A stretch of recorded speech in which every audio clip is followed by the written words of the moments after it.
Question बने पर आज अपन डिस्कस करना।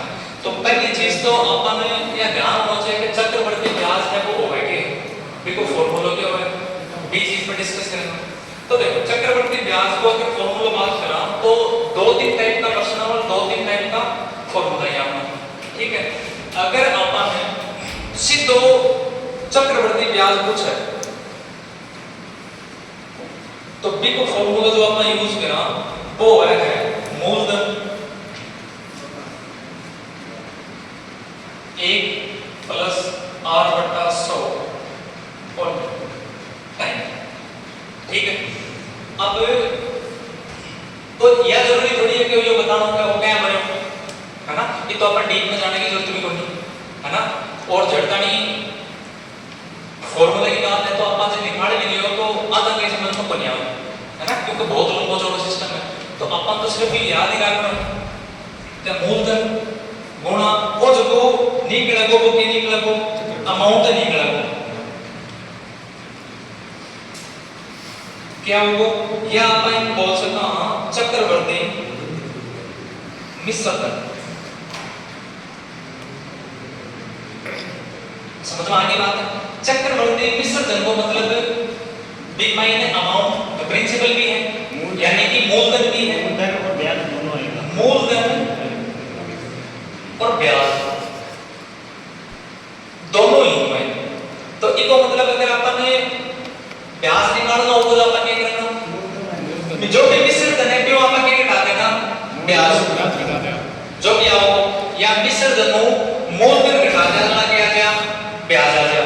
अब कई बार क्या अगर चक्रवर्ती ब्याज निकालना तो कई बार तो 1 साल 2 साल 3 साल को पूछे है ना।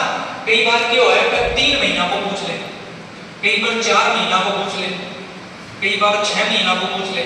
यानी इन बोला अपन अर्धवार्षिक 6 महीना के बोला अर्धवार्षिक और 3 महीना का बोला त्रैमासिक। तो एक में क्या करामा अगर त्रैमासिक पूछ ले या अर्धवार्षिक पूछ ले तो अपन एक साल को बना लेना है। एक साल को क्या बनाना, एक साल का महीना कितना है 12 होए ना 12। अब 6 महीना को जब दे दियो अर्धवार्षिक तो 6 महीना 12 महीना को बनावा चाहिए डबल करना है कौन करना। तो जो भी 6 महीना का बिन तो कर दो डबल बन गया 12 महीना। और जो रेट दे दी है दर दे दी है बिन क्या कर दिया आधी। समझ में आ गई बात। जहाँ रेट 10% है 10% है और 6 महीना को या अर्धवार्षिक अपन चक्रवर्ती ब्याज पूछे तो अपन क्या करना इनको कर देना 12 महीना यानी 1 साल और इन क्या कर देना 10% में 5%। समझ में इतनी बात। जी हाँ एक क्वेश्चन लिखो, देखो एक नॉर्मल सा क्वेश्चन है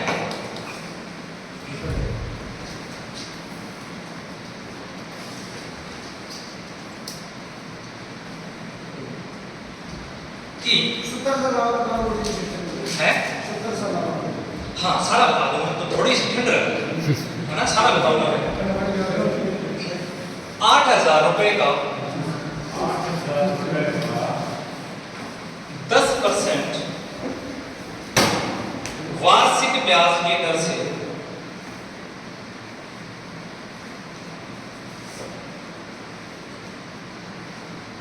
2 साल का चक्रवर्ती ब्याज ज्ञात करना था, यानी कि कंपाउंड इंटरेस्ट ज्ञात करना है। चक्रवर्ती ब्याज हाँ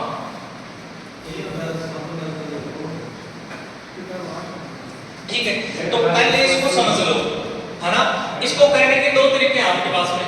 कितने साल का है 10 साल का 10% वार्षिक दर से 2 साल का है। अब एक चीज देखो ये जो 10% है ना 1680 ये जो 10% है इसको आप लिखो 110%। 20% दे रखा है तो 120 बना लो, 30 दे रखा है तो 130 बना लो। किसका है 8,000 का कितना परसेंट है 10% यानी 110 बटा 1 साल का हो गया। और 2 साल का निकालना हो तो एक बार और गुणा कर दो 110 से। समझ में आ गया। अब ये मैंने क्यों किया ये चीज कि भी 10% दर थी, अब मैंने यहाँ पर 110 क्यों लिखी है। तो देखो जो अपन का फॉर्मूला था ना, क्या था? मूलधन। देख लेना ध्यान से कि मूलधन और इसमें 1 प्लस r बटा 100 और इस पर क्या था? टाइम था कि ना टाइम। अब मूलधन कितना है? 8,000 रुपए। 1 प्लस 1 प्लस r रेट कितनी है? 10 और बट्टा में और ऊपर टाइम कितना है? 2। 2 का मतलब मैं इसको ऐसे लिख सकता हूं क्या कि एक बार और लिख दूं। स्क्वायर का मतलब क्या होता है? यही तो होता है। इसको आप सोल्व करोगे 100 एकदम 100 और 10 कितना होगा? 110 और बट्टा में 100 फिर इन गुणा ये तो भी क्या होगा? 110 बट्टा 100 इन्हें क्या है? 8,000 मूलधन यानी कि प्रिंसिपल 8,000। बात समझ में आएगी? जो भी है अब देखो ये अपन नहीं करा, यहाँ तक बात समझ में आएगी नहीं। अब कई बार अब ये बात बार बार लिखने की जरूरी है क्या? नहीं सर, नहीं है ना, क्योंकि अपन को पता है कि अगर 10% भाई लंबा चौड़ा तो कैलकुलेशन तो करनी नहीं है। अपन को करना क्या है? 20% वार्षिक दर दे रखी है तो उसका 120 कर दो, 30% दे रखी है 130 कर दो, 40 दे रखी है तो 140 कर दो। तो यहाँ पर 10 थी तो हमें पता है टाइम 2 साल का है तो 2 बार कर दो गुणा, 3 साल का है तो 3 बार कर दो। समझ में आएगी बात? इतना लंबा आएगा ही, मैक्सिमम 2 या 3 साल का पूछेगा। ठीक है, अगर वो ज्यादा देगा समय तो फिर वो क्या करेगा? या तो उसका अर्धवार्षिक का पूछ लेगा या फिर त्रैमासिक पूछ लेगा। अब कई बार क्या होता है कि वो ये करता है कि 8,000 रुपए का मूलधन है ना, 8,000 की राशि पर पहले साल तो 10% का ब्याज है और दूसरे साल 20% का है। तब क्या करेंगे? सेम काम करना। यहाँ 110 है, यहाँ कितना कर देंगे? 120 कर देंगे। काम सेम ही करना है। समझ में ही नहीं बात? अब ये तो होगी सीधी सी बात। तो पहले तो इसका निकालो कि 8,000 रुपए का 10% वार्षिक दर से 2 साल का चक्रवर्ती ब्याज क्या होगा? तो निकालो 1 0 1 0 1 0 1 0 1 1 2 2 हो गया। 11 गुणा 11 कितना हो गया? 121। 8 8 दूनी 16 असले 8 एकम 8 और 1 9 आगे 1 0 है वही बच रहे 96,080। वो 96,080 क्या आ गया? मिश्र धन आ गया। अपन के चाहिए ब्याज, ब्याज क्या निकाला? मिश्र धन नु के निकाल दिया मूलधन। तो मिश्र धन है आपने को 9680 रुपया है को नहीं, मूलधन है आपने को 8,000 रुपया। तो ब्याज की तो हो गयो, ब्याज हो गयो एक महीनों 8,000 माइनस कर दो तो 0 8 6 1 1680 रुपया। यो है चक्रवर्ती ब्याज। कैसे साल को? 2 साल। बात पल्ले बड़ी कंपनी। एक क्वेश्चन और लिखो। जैसे यहां पर अपन कर लेते हैं ब्याज क्या होगा? फटाफट निकाल के बताओ। ठीक है, तो इसमें अपन को क्या करना है भाई? 6% है, 6% का मतलब है किससे गुणा करना है? 106 से। अगर 10,000 का 106% 1 साल का हो गया, कितने साल का बचा है? 2 साल का। तो एक बार 106 से और गुणा कर दो। समझ में आई नहीं बात? अब 2 0 से 2 0 1 0 से ये वाला 0। अब 106 को 106 से गुणा करो, कितने आएंगे? 106 को 106 से गुणा करेंगे तो देखो कैसे करेंगे? 100 का स्क्वायर कितना होता है? 10,000 और 6 का स्क्वायर है तो 10,000 में 36 और जोड़ दो, कितना आएगा? 10,036। ये क्या आया है? अच्छा,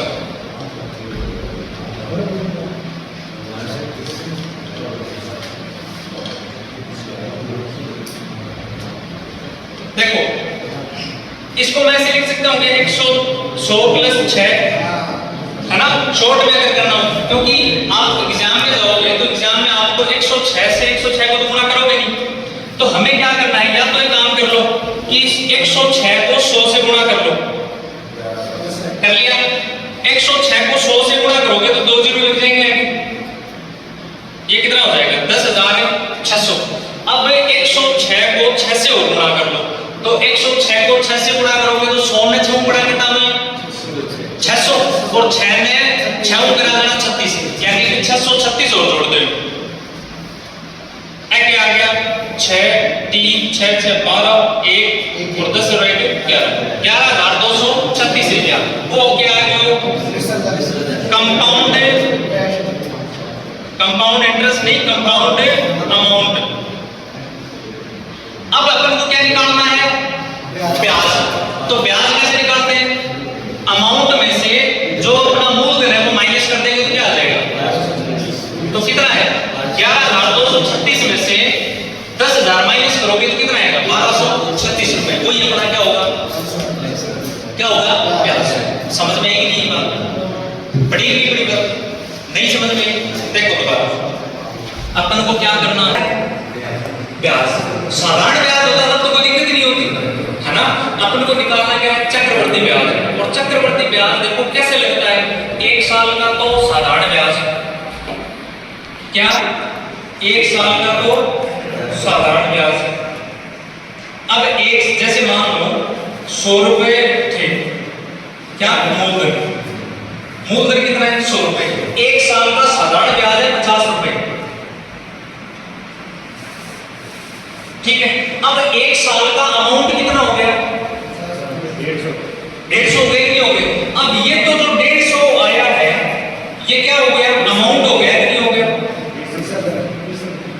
यानी विसर्जन हो गया, नहीं हो गया। अब अगले साल क्या होगा, ये मूलधन होगा। इस पर जिस दर से 100 रुपए पर लगा है, किस दर से 50% की दर से लगा है, तो हाँ ब्याज का ब्याज। अब ये 150 क्या रहेगा मूलधन होगा। अब इस मूलधन पर क्या लगेगा ब्याज लगेगा, तो इसमें मूलधन भी है ब्याज भी है, वही तो है अमाउंट। तो मूलधन प्लस ब्याज जो मिश्रधन बना है उस पर जो ब्याज लगा उस ब्याज को अपन क्या बोलेंगे चक्रवर्ती ब्याज। बात समझ में आई कि नहीं, ठीक है। अब एक क्वेश्चन लिखो फटाफट। किसी धन के 7 वर्ष और 10 वर्ष के, किसी धन के 7 वर्ष और 10 वर्ष के साधारण ब्याजों का अंतर, किसी धन के 7 वर्ष और 10 वर्षों के साधारण ब्याजों का अंतर 150 है, 150 है। यदि ब्याज की दर 5% हो, यदि ब्याज की दर 5% हो तो वह धन क्या है, वह धन क्या है। अब एक काम करो, एक क्वेश्चन तो मैं आपको बता देता हूं, दूसरा आप निकालो। ब्याज की दर 5% हो तो वह धन क्या है। अब देखो इसको अपन को कैसे निकालना है। देखो एग्जाम में एक तो आता है, ध्यान से सुन लेना, एक तो आता है साधारण ब्याज।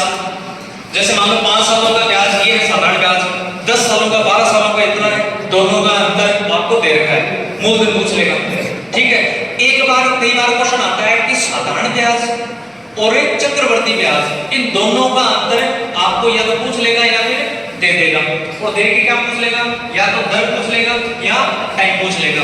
तो उसका भी मैं आपको तरीका बता दूंगा। पहले तो ये देखो कि इसमें अपन को क्या दे रखा है,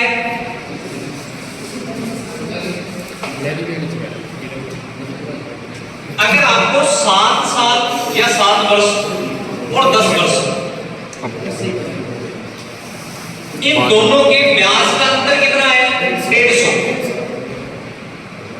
यानी कि 7 साल तक जितना ब्याज लगा और 10 साल में जितना ब्याज लगा, उन दोनों का अंतर कितना है 150 रुपए। तो ये 150 रुपए ब्याज कितने सालों का है 3 सालों का है।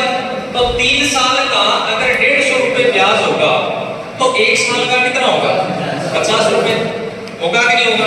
ये जो 50 रुपए है ये क्या हो गया आपका SI, यानी कि साधारण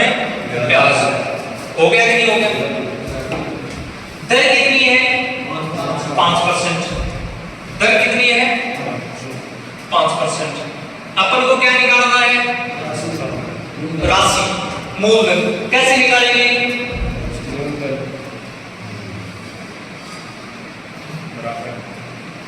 बताओ।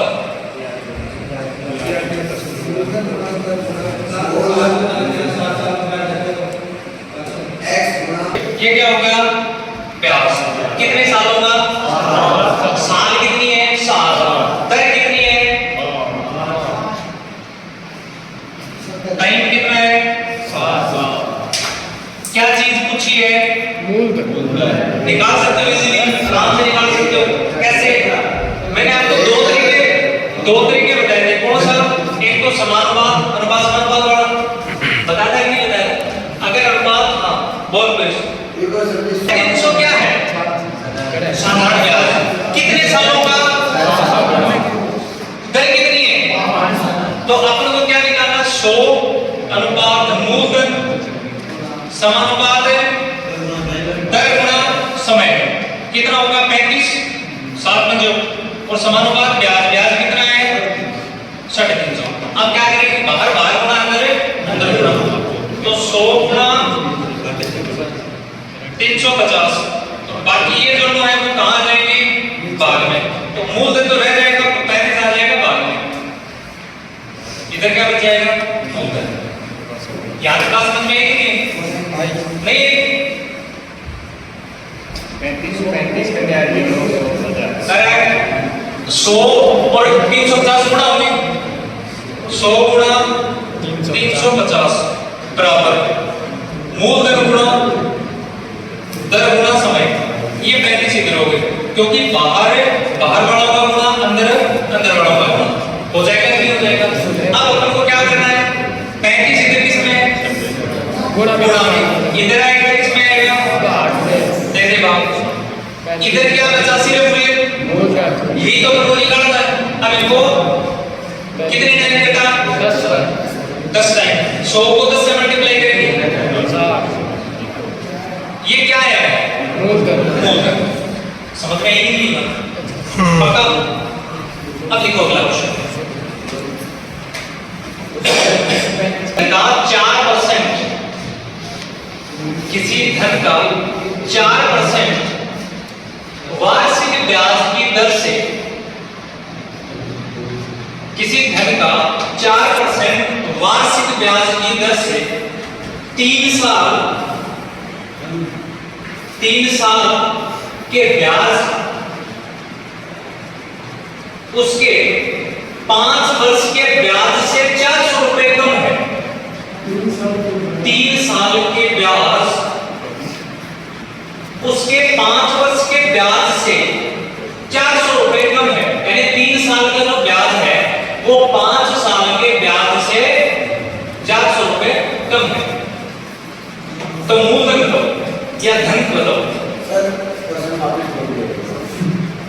किसी धन का 4% वार्षिक दर से 3 साल का ब्याज उसके 5 साल के ब्याज से 400 रुपए कम है। मतलब जितना 5 साल का ब्याज है और जितना 3 साल का ब्याज है, उन दोनों का अंतर कितना है?